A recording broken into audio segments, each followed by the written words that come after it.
Hello दोस्तों। तो आज की न्यूज़ हम स्टार्ट करते हैं। आज की पहली न्यूज़ है, एक बहुप्रतीक्षित अंतर्राष्ट्रीय पर्पल उत्सव 2024 का गोवा में शुभारंभ हो रहा है, जो 13 जनवरी तक समावेशिता और सशक्तिकरण के अपने जीवंत समारोह का प्रदर्शन करने के लिए तैयार है। इस उत्सव का उद्देश्य समारोह के दौरान संगीत, नृत्य, मनोरंजन में आकर्षण प्रदर्शन के माध्यम से दिव्यांगजनों की प्रतिभा का प्रदर्शन करना है। उद्घाटन समारोह का एक असाधारण क्षण धूमल नामक पर्पल का प्रस्तुतिकरण होगा, जिसमें गोवा के विभिन्न क्षेत्रों के दिव्यांगजनों के साथ-साथ भारतीय संगीत उद्योग के सम्मानित रचनाकारों द्वारा भी अपनी प्रस्तुतियां दी जाएंगी, जो समावेशिता और एकता का प्रतीक है। अब आपकी अगली न्यूज़ है, कोलकाता में अंतर्देशीय जलमार्ग विकास परिषद (IWDC) का पहला संस्करण देश के अंतर्देशीय जलमार्गों की क्षमता और व्यवहार्यता बढ़ाने के प्रयास में कई पहलों के साथ संपन्न हुआ। इस बैठक में देश में आर्थिक विकास और वाणिज्य के माध्यम से के रूप में अंतर्देशीय जलमार्गों को सक्षम करने के उद्देश्य से देश में नदी क्रूज पर्यटन के विकास के लिए 45,000 करोड़ रुपए के निवेश की प्रतिबद्धता जताई गई। अब आपकी अगली न्यूज़ है, भारत अंतर्राष्ट्रीय विज्ञान महोत्सव (IISF) 2023 का अनावरण कार्यक्रम हरियाणा के फरीदाबाद में आयोजित किया गया। इस महोत्सव का उद्देश्य भारत में विज्ञान, प्रौद्योगिकी और नवाचार के क्षेत्र में उपलब्धियों की एक विस्तृत श्रृंखला का उत्सव मनाते हुए उन्हें उजागर करना भी है। IISF 2023 का विषय अमृतकाल में विज्ञान और प्रौद्योगिकी की सार्वजनिक पहुंच आउटरीच है।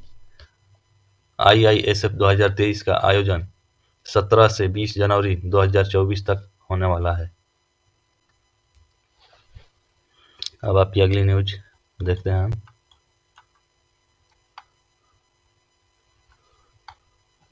अगली न्यूज है, केंद्रीय ग्रामीण विकास और पंचायती राज मंत्री 9 जनवरी 2024 को नई दिल्ली में लिंग आधारित हिंसा (GBV) की समस्या का समाधान प्राप्त करने में पंचायती राज संस्थानों की भूमिका पर एक दिवसीय राष्ट्रीय कार्यशाला का उद्घाटन करेंगे। कार्यशाला का आयोजन UNFPA, संयुक्त राष्ट्र जनसंख्या कोष, भारत के सहयोग से पंचायती राज मंत्रालय द्वारा किया जा रहा है। इसी में आगे है, इस कार्यशाला में बाल विवाह, मानव तस्करी, यौन शोषण, घरेलू हिंसा आदि जैसे संवेदनशील मुद्दों को शामिल किया गया है। कार्यशाला का लक्ष्य लिंग आधारित हिंसा (GBV) की समस्या का समाधान करने में समझ को गहरा करना और सामूहिक प्रयासों को बढ़ावा देना है। लिंग आधारित हिंसा से संबंधित प्रमुख क्षेत्रों को शामिल करके प्रतिभागियों को रोकथाम रणनीतियां, समर्थन व्यवस्था और सम्मान तथा समानता की संस्कृति को प्रोत्साहन प्रदान करने के महत्व के बारे में जानकारी प्राप्त होगी। अब आपकी अगली न्यूज है,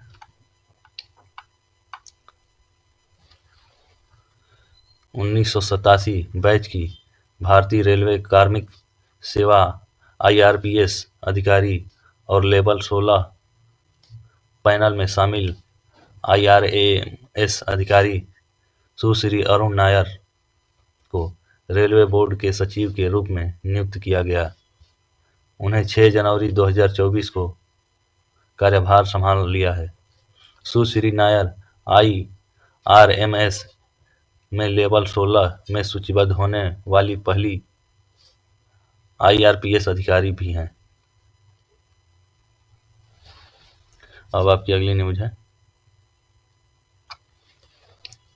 लोक प्रशासन में उत्कृष्टता के लिए प्रधानमंत्री पुरस्कार 2023 के लिए योजनाओं और वेब पोर्टल http://www.pmaward.gov.in को प्रशासनिक सुधार और लोक शिकायत विभाग द्वारा लॉन्च किया गया।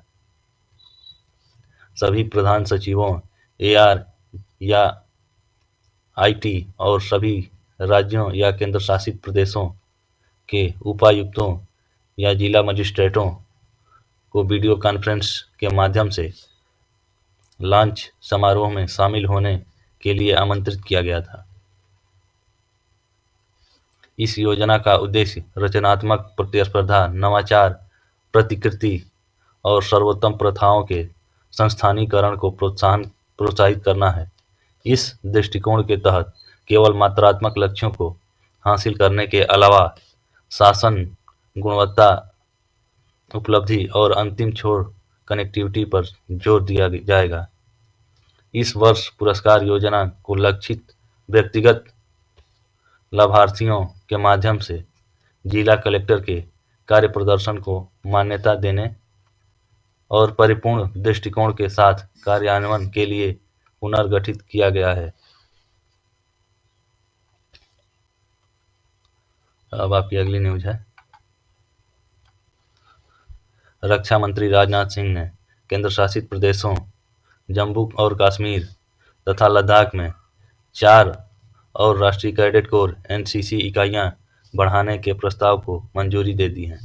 अनुमोदन में उधमपुर जम्मू कश्मीर, कुपवाड़ा जम्मू कश्मीर और कारगिल लद्दाख में एक मिश्रित लड़के और लड़कियां सेना बटालियन और उधमपुर जम्मू कश्मीर में एक एयर स्क्वाड्रन शामिल है।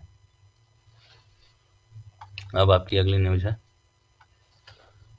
केंद्रीय स्वास्थ्य एवं परिवार कल्याण मंत्री श्री डॉक्टर मनसुख मांडविया ने केंद्र सरकार के अस्पतालों में नई सुविधाओं का उद्घाटन करते हुए कहा कि संपूर्ण स्वास्थ्य दृष्टिकोण समय की मांग है। वर्तमान और भविष्य के डॉक्टर के रूप में हमें संपूर्ण स्वास्थ्य का अपना दृष्टिकोण रोगों और बीमारियों को दूर रखने की दिशा में केंद्रित करना चाहिए और संपूर्णात्मक दृष्टिकोण बीमारियों को दूर रखने के लिए संपूर्ण स्वास्थ्य के प्रचार में महत्वपूर्ण भूमिका निभाएगा। अब आपकी अगली न्यूज है। मत्स्य पालन, पशुपालन और डेयरी मंत्री श्री परसोत्तम रूपाला ने पारादीप फिशिंग हार्बर के आधुनिकीकरण और उन्नयन परियोजना का उद्घाटन और शिलान्यास उड़ीसा के पारादीप में किया।